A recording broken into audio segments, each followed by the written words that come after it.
Dear students, BSc second year, myself is Dr. Om Prakash Meena, Department of Chemistry, LSD College, Bharatpur. हमने बच्चों पिछली class में joule नियम, joule Thompson नियम, joule Thompson coefficient के बारे में डिस्कस किया था, एक्सप्लेन किया था। इस क्लास में हम एक नया टॉपिक थर्मोकेमिस्ट्री को ले रहे हैं। थर्मो का मतलब ऊष्मा है, केमिस्ट्री का मतलब रसायन है, यानी ऊष्मा रसायन। ऊष्मा रसायन भौतिक विज्ञान की वह शाखा है जिसके अंतर्गत रासायनिक अभिक्रियाओं में होने वाले ऊष्मीय परिवर्तन का अध्ययन किया जाता है। रासायनिक अभिक्रियाओं में होने वाले ऊष्मीय परिवर्तन का अध्ययन किया जाता है। ऊष्मा रसायन कहलाती है, थर्मोकेमिस्ट्री कहलाती है, थर्मोकेमिस्ट्री कहलाती है। किसी भी रासायनिक क्रिया में संपन्न होने में क्रियाकारक जब उत्पाद में बदलते हैं तो उनकी ऊर्जा अथवा ऊष्मा अथवा एंथैल्पी में परिवर्तन होता है, जिससे तंत्र या तो पारिपार्श्विक से ऊष्मा ग्रहण करता है या तंत्र पारिपार्श्विक को ऊष्मा प्रदान करता है। अर्थात हम ये कह सकते हैं कि कोई भी हमारे पास में रासायनिक तंत्र है, अर्थात कोई रासायनिक अभिक्रिया है, वो दो प्रकार से संपन्न होती है। एक तो पारिपार्श्विक यानी सराउंडिंग को ऊष्मा देकर, और दूसरी प्रकार की जो रिएक्शन होती है वो सराउंडिंग से ऊष्मा लेकर संपन्न होती है। देखिए बच्चों, हमारे पास में जो रासायनिक अभिक्रिया है, रासायनिक अभिक्रिया है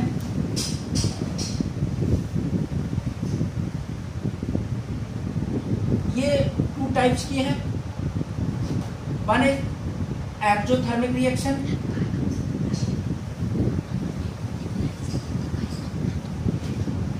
ऊष्मा क्षेत्रीय अभिक्रिया है। ऊष्मा क्षेपी अभिक्रियाएं। Second is endothermic reaction, endothermic reaction, endothermic reaction ऊष्मा शोषी अभिक्रिया है, ऊष्मा शोषी अभिक्रिया है। एक्सोथर्मिक रिएक्शन में क्रियाकारक पदार्थ जब क्रिया करते हैं और उत्पाद में परिवर्तित होते हैं तो ऊष्मा का उत्सर्जन होता है, हीट बाहर निकलती है, और हीट बाहर निकलती है तो इसको हम डेल्टा एच नेगेटिव के रूप में रिप्रेजेंट करते हैं। डेल्टा एच नेगेटिव के रूप में रिप्रेजेंट करते हैं।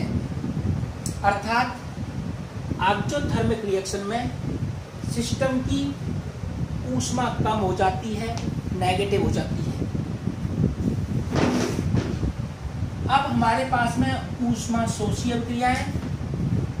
ऊष्मा शोषी अभिक्रियाओं में तंत्र अभिक्रिया सिस्टम पारिपार्श्विक से ऊष्मा ग्रहण करता है, जिससे तंत्र की एंथैल्पी बढ़ जाती है, जिसको पॉजिटिव साइन से रिप्रेजेंट करते हैं, पॉजिटिव साइन से रिप्रेजेंट करते हैं। हमारे पास में जो नेक्स्ट टॉपिक है बच्चों, रासायनिक अभिक्रिया के बारे में हो गया ऊष्मा रासायनिक समीकरण। ऊष्मा रासायनिक समीकरण।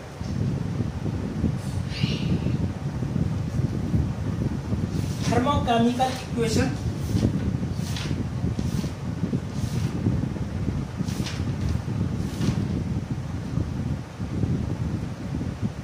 थर्मोकेमिकल इक्वेशंस ऊष्मा रासायनिक समीकरण वे समीकरण कहलाती हैं जिनमें अभिक्रियाओं तथा उत्पाद की भौतिक अवस्था के साथ साथ आंतरिक ऊर्जा परिवर्तन अथवा एंथैल्पी परिवर्तन को भी प्रदर्शित किया जाता हो। यानी ऊष्मा रासायनिक समीकरण में क्रियाकारक की भौतिक अवस्था, वो सॉलिड है, लिक्विड है या गैस है, ये हमको शो करना पड़ेगा। उसी प्रकार से उत्पाद की भौतिक अवस्था हमको शो करनी पड़ेगी कि वो ठोस है, द्रव है या गैस है, और होने वाला एंथैल्पी परिवर्तन अथवा आंतरिक ऊर्जा परिवर्तन जो डेल्टा एच के रूप में होता है उसको भी रिप्रेजेंट करना पड़ेगा बच्चों। एक सिंपल हम एग्जांपल ले रहे हैं बच्चों। एक एग्जांपल CH4 ये मेथेन है, गैस के रूप में है। जब इसका दहन कन्वर्शन करवाते हैं O2, ये भी गैस के रूप में है बच्चों। लेकिन एक संतुलित समीकरण होनी चाहिए, ये बैलेंस इक्वेशन होनी चाहिए, इसलिए हम 2 मॉलिक्यूल्स लेते हैं और 2H2O और CO2 का फॉर्मेशन होता है। इसमें जो डेल्टा H है बच्चों, इसमें जो डेल्टा H है उसकी जो वैल्यू है -800। इसमें डेल्टा H का मान नेगेटिव है क्योंकि कार्बन के दहन से जो ऊष्मा निकलती है वो बाहर चली जाती है, अर्थात सिस्टम की ऊर्जा कम हो जाती है 891 किलो कैलोरी। तो ये पूरी ये अभिक्रिया है, ये लिक्विड के रूप में है बच्चों और ये गैस के रूप में है और ये एनर्जी चेंजेज है। तो ये कहलाती है ऊष्मा रासायनिक समीकरण। अब बच्चों हमारे पास में जो नेक्स्ट टॉपिक है अभिक्रिया ऊष्मा, हीट ऑफ रिएक्शन। अभिक्रिया ऊष्मा, heat of reaction. Heat of reaction को हम इस तरीके से समझ सकते हैं बच्चों, heat of reaction. Heat of reaction निश्चित तापदाब पर किसी संतुलित रासायनिक समीकरण में दर्शाए गए अभिकारक के मोल उसी तापदाब पर उत्पाद के मोल में पूर्णतः परिवर्तन और पूर्ण परिवर्तन अभिक्रिया ऊष्मा अथवा अभिक्रिया एंथैल्पी के रूप में जाना जाता है। समझे बच्चों? किसी संतुलित रासायनिक समीकरण में जितने क्रिया कारक भाग लेते हैं वो उत्पाद में परिवर्तित होते हैं। उत्पाद में परिवर्तन के दौरान होने वाला ऊर्जा परिवर्तन अथवा ऊष्मा परिवर्तन अभिक्रिया के रूप में जाना जाता है। अभिक्रिया के रूप में जाना जाता है। ओवरऑल एक शब्द में बच्चों हम बोल सकते हैं किसी रासायनिक अभिक्रिया में होने वाला ऊर्जा परिवर्तन अथवा ऊष्मा परिवर्तन अभिक्रिया ऊष्मा कहलाता है। ये 2 प्रकार से होती है बच्चों। 2 types of heat of reaction 2 प्रकार की है। एक तो बच्चों स्थिर दाब पर, अगर किसी रासायनिक अभिक्रिया को स्थिर दाब पर संपन्न करा रहे हैं और यदि किसी रासायनिक अभिक्रिया को स्थिर आयतन पर संपन्न करा रहे हैं, स्थिर आयतन पर संपन्न करा रहे हैं। स्थिर दाब पर किसी रासायनिक अभिक्रिया में जो ऊष्मा परिवर्तन होता है उसको हम डेल्टा एच के रूप में जानते हैं बच्चों, और जो स्थिर आयतन पर होता है वो डेल्टा ई के रूप में जाना जाता है। डेल्टा ई के रूप में जाना जाता है। अब बच्चों एक शब्द और आता है अभिक्रिया ऊष्मा या मानक अभिक्रिया ऊष्मा। स्टैंडर्ड हीट ऑफ रिएक्शन, मानक अभिक्रिया ऊष्मा। मानक अभिक्रिया ऊष्मा बच्चों ये मानक शब्द है स्टैंडर्ड कंडीशन के लिए है जिसमें प्रेशर का मान 1 atm होता है, 1 वायुमंडलीय दाब के बराबर होगा और टेम्परेचर का मान 25 डिग्री सेल्सियस या 298 केल्विन टेम्परेचर। ये मानक टेम्परेचर बच्चों और रूम टेम्परेचर के रूप में जाना जाता है। किसके रूप में जाना जाता है? रूम टेम्परेचर के रूप में। यदि इस कंडीशन में ये अभिक्रिया संपन्न होती है तो डेल्टा एच को डेल्टा एच नॉट के रूप में लिखते हैं और डेल्टा ई को डेल्टा ई नॉट के रूप में हम लिखते हैं। डेल्टा नॉट ई के रूप में हम लिखते हैं। अब जो हमारे पास में जो नेक्स्ट टॉपिक है वो अभिक्रिया ऊष्मा को प्रभावित करने वाले कारक।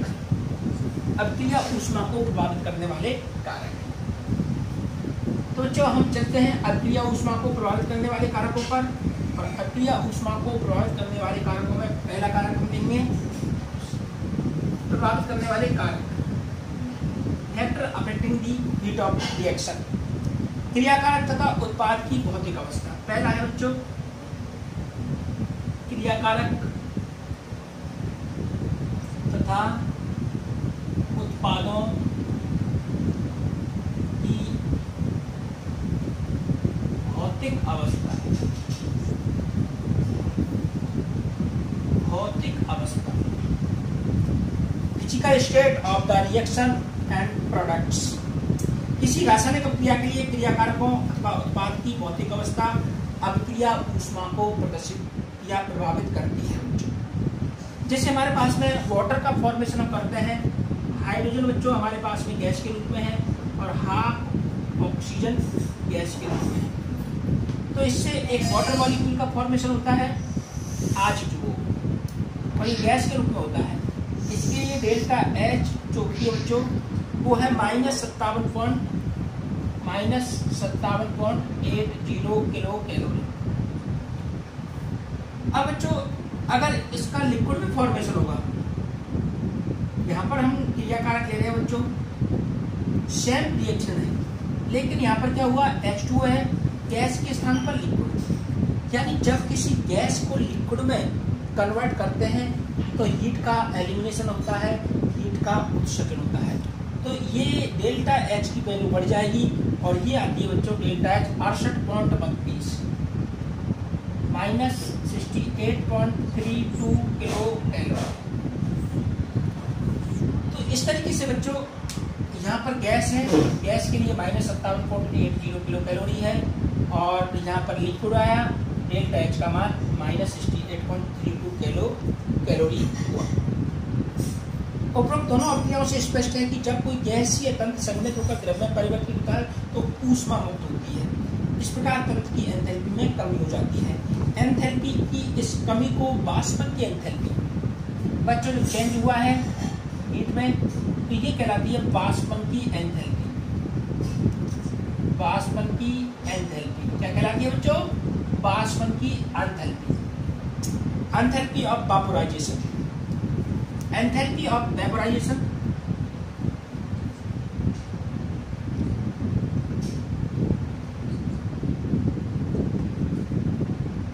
इसको डेल्टा H VAP वेपोराइजेशन के नाम से या के द्वारा प्रदर्शित किया जाता है।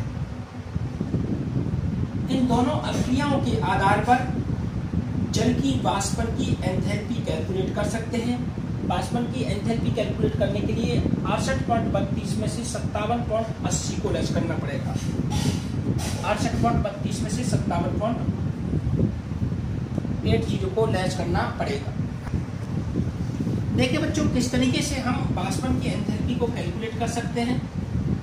हमारे पास में delta H vaporisation, delta H ये किसके लिए बच्चों? लिक्विड के लिए। ये किसके लिए? गैस के लिए। Delta H liquid minus delta H gas. Delta H liquid, delta H liquid का मान है -68.32 माइनस और -57.80। तो जो हमारे पास में ये -68.32 और माइनस बच्चों प्लस हो जाएगा 57.80। जब हम कैलकुलेशन करेंगे तो माइनस के 10.52 किलो कैलोरी आती है। ये अंतर है बच्चों, ये अंतर है, ये वाष्पन की एंथैल्पी के रूप में जाना जाता है। वाष्पन की एंथैल्पी के रूप में जाना जाता है। इसी प्रकार चलो रही। इसी प्रकार जब किसी ठोस पदार्थ का एक अपर रूप यानी allotropes of A solid substance, इसी प्रकार जब किसी एक ठोस पदार्थ का अपर रूप एक रूप से दूसरे रूप में परिवर्तित होता है, तो परिवर्तन के दौरान जो ऊष्मा परिवर्तन है वो संक्रमण की ऊष्मा कहलाता है। संक्रमण की ऊष्मा, संक्रमण की ऊष्मा का मतलब क्या है बच्चों?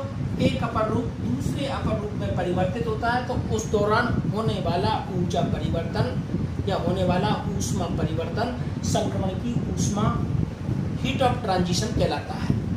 इसको हम डेल्टा एच टी के रूप में समझते हैं। जैसे हमारे पास में बच्चों सल्फर मोनोक्लिनिक किसमें कन्वर्ट हो रही है बच्चों? सल्फर रोम्बिक में। किसमें कन्वर्ट हो रही है? रोम्बिक में। तो इस दौरान जो परिवर्तन